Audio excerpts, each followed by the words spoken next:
They're not feeling it. I'm like, you guys nervous? We're a little nervous too. Nah. That'll be fine. That sounded like the buzzer. All right, gentlemen. Thank you. Please go to your podium. That was awkward enough. Let's get thank you. Goodness. Get Save out of us here. and them. That was awkward. Is there anyone on stage, and can I see hands, who is unwilling tonight to pledge your support to the eventual nominee of the Republican Party and pledge to not run an independent campaign against that person? Boo, boo. If you won't make that pledge tonight, Mr. Trump. Go, baby, go. Yes, Mr. Trump, yes. to be clear, you're standing on a Republican primary debate. I fully understand. The place where the RNC He understands the will question, give Brett. the nominee the nod. I fully understand. And that experts say an independent run would almost certainly hand the race over to Democrats and likely another Clinton. You can't say tonight that you can make that pledge. I cannot say. I have to respect the person that if it's not me, the person that wins. If I do win and I'm leading by quite a bit, that's what I want to do. I can You totally tell him, make Donald. that pledge. You tell him, if I'm the baby. nominee, I will pledge I will not run as an independent. But and I am discussing it with everybody. But I'm talking about a lot of leverage. We want to win, and we will win. But I want to win as the Republican. I want to run as the Republican nominee. So tonight you can't say if another one of these. This is what's wrong. I mean, Okay. This is what's wrong. He buys and sells politicians of all stripes. He's already, Dr. Paul. hey, look, he's already hedging his bet on the Clinton. Boy, oh boy, I wonder what Rand thinks when he goes back on that, because he is a big-time, huge backer of Donald Trump now. But I understand in the heat of the moment at that time, he's run for president, but he should have realized back then, the calculus should have been, I'm never going to be the nominee for the Republican Party. That should have been the calculus. So why go on the attack and make a formidable opponent? Why do that? Anyways. It's okay. So if he doesn't run as a Republican, maybe he supports Clinton or maybe runs as an independent. Okay. But I'd say that he's already hedging his bets because he's used to buying politicians. Well, I've given him plenty of money. See what happens? We're going to move on. You're not going to make the pledge tonight. I will not make the pledge at this time. Okay. Move on, Brett. Move on. Move on. Let's go. That's what. I'm proud of my dad, and I'm certainly proud of my brother. In Florida, they call me Jeb because I earned it. You've called women you don't like fat pigs, dogs, slobs, and disgusting animals. Your Twitter account. Only has Rosie several- O'Donnell. Only Rosie O'Donnell. No, it wasn't.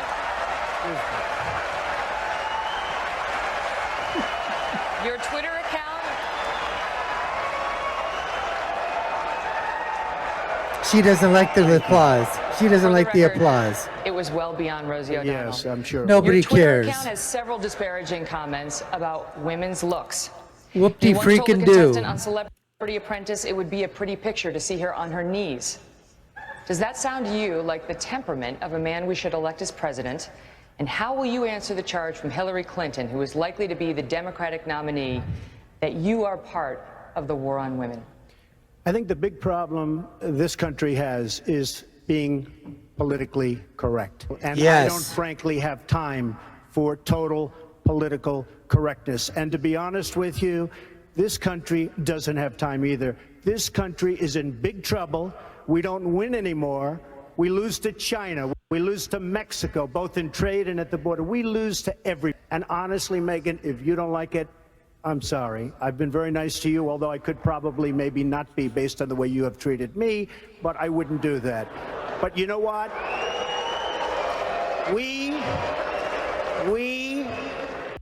Who's basically giving the FU to Megan at that time or whatever. Megan and him have some type, just that weird relationship. Reporter, president. You see that thing now. And boy, has she changed her tune on Donald in terms of supporting him almost pretty completely now, as far as I can tell from her recent posts on social media.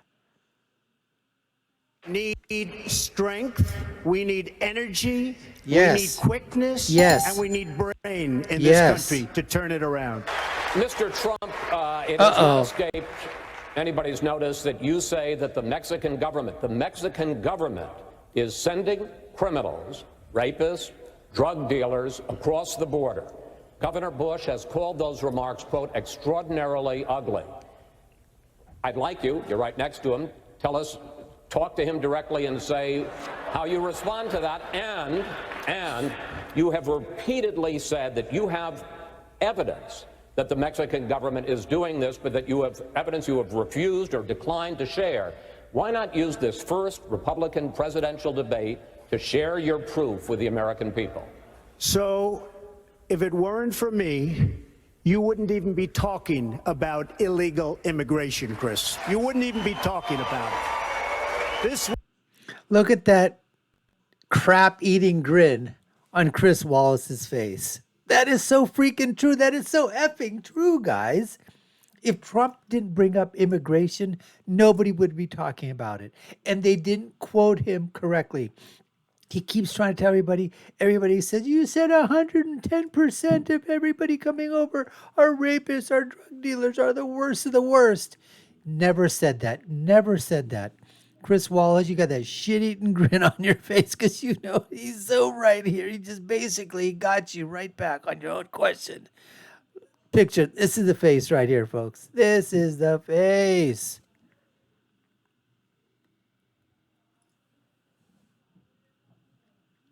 Was not a subject that was on anybody's mind until I brought it up at my announcement, and I said Mexico is sending. Except the reporters, because they're a very dishonest lot, generally speaking, in the world of politics, they didn't cover my statement the way I said it. The fact is, since then, many killings, murders, crime, drugs pouring across the border, our money going out and the drugs coming in. And I said, we need to build a wall, and it has to be built quickly. And I don't mind having a big, beautiful door in that wall so that people can come into this country legally. Big, beautiful door. We need, Jeb, to build a wall. We need to keep illegals out. Mr. Trump, I'll give you 30 seconds. I'll give you 30 seconds to answer my question, which was, what evidence do you have, specific evidence, that the Mexican government is sending criminals across the border? 30 seconds. Border Patrol, I was at the border last week. Border Patrol. There's your evidence, Chris. That I talk to, they say this is what's happening because our leaders are stupid. Our politicians are stupid. Yes, they are. And the Mexican government is much smarter, much sharper, much more cunning, and they send the bad ones over because they don't want to pay for them. They don't want to take care of them. Why should they when the stupid leaders of the United States will do it for them? And that's what's happening, whether you like it or not. That was a great freaking answer, folks. A great freaking answer. Take it right back to Chris Wallace.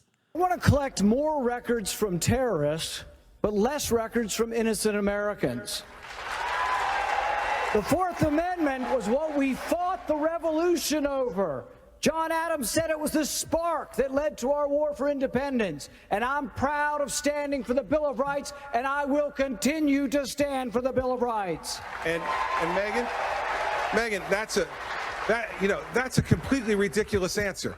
I want to collect more records from terrorists, but less records from other people. How are you supposed to know, Megan? Use the Fourth What are you supposed Amendment. to? How are you supposed Use to? the Fourth No, I'll tell you how you get a warrant. Let me tell you something. Get you a go judge to sign when a warrant. Senator. Wait, Governor Christie, make your point. Listen, Senator, when you're sitting in a subcommittee just blowing hot air about this, you can say things like that. When you're responsible for protecting the lives of the American people, then what you need to do is to make sure that you use the system the way it's supposed to work. Here's the problem, Governor. You fundamentally misunderstand the Bill of Rights.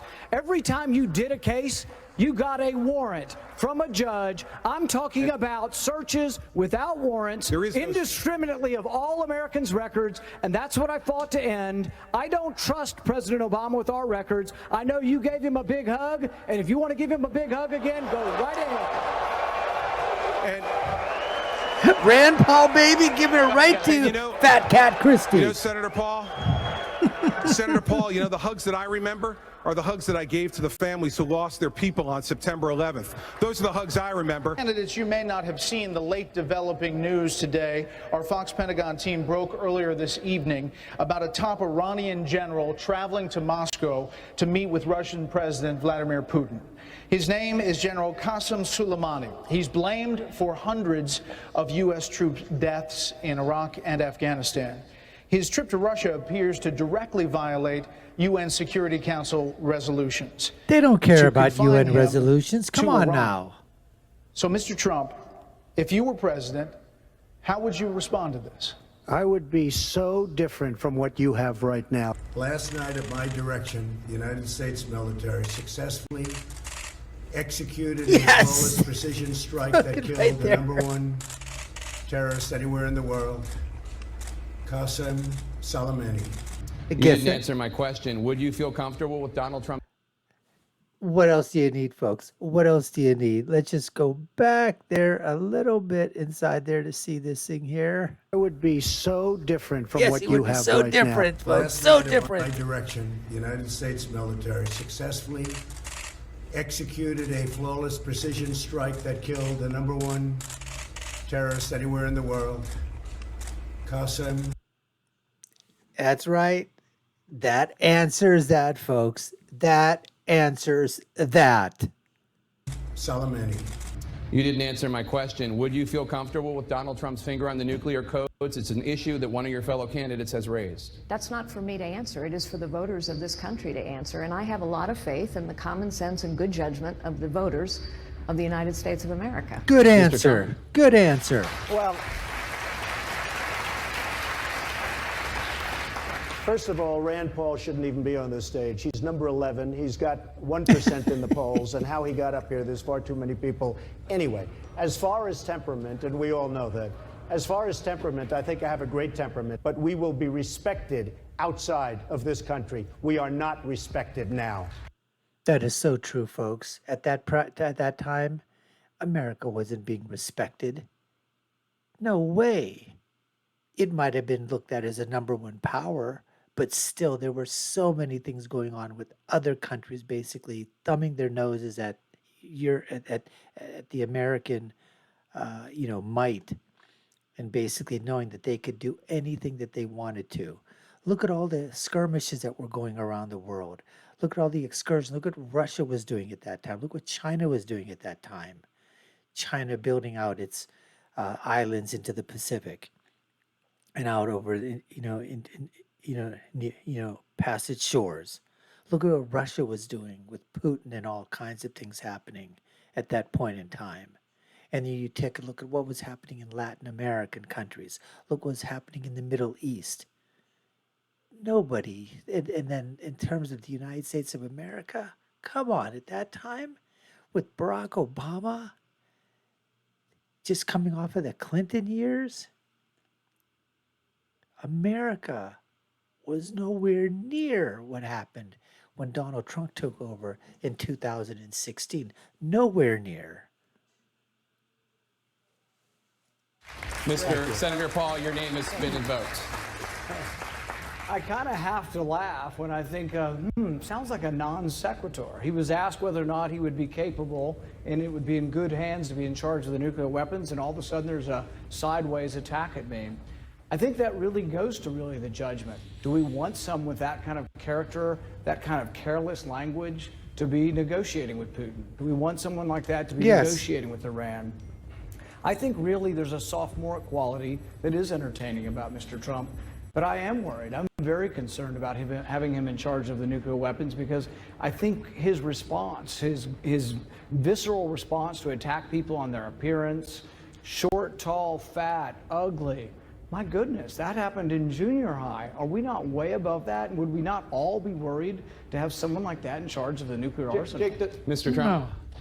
I never attacked him on his look, and believe me, there's plenty of subject matter right there. That I can tell you. It was generous and gave me money.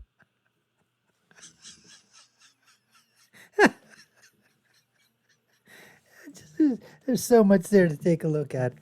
Oh my goodness. Great classic stuff, folks. Great classic stuff from back in the 2016, a few moments of the 2016 election. Hope you liked the video and the analysis. You've been watching the Dr. Nasser Shake Show. I've been your host. My name is Dr. Nasser. If you haven't done so already, would love for you to subscribe to the channel, like, share, and follow. You all know what to do. Put your comments down below. Let us know some of the things that you found, that you just remember so vividly of that 2016 election cycle. Put them down in the comments. Love to hear from you. Take a look at our other videos here and below. My final thought is always, when you're right, and when you're left, you're wrong. Until next time, folks, take care and stay safe.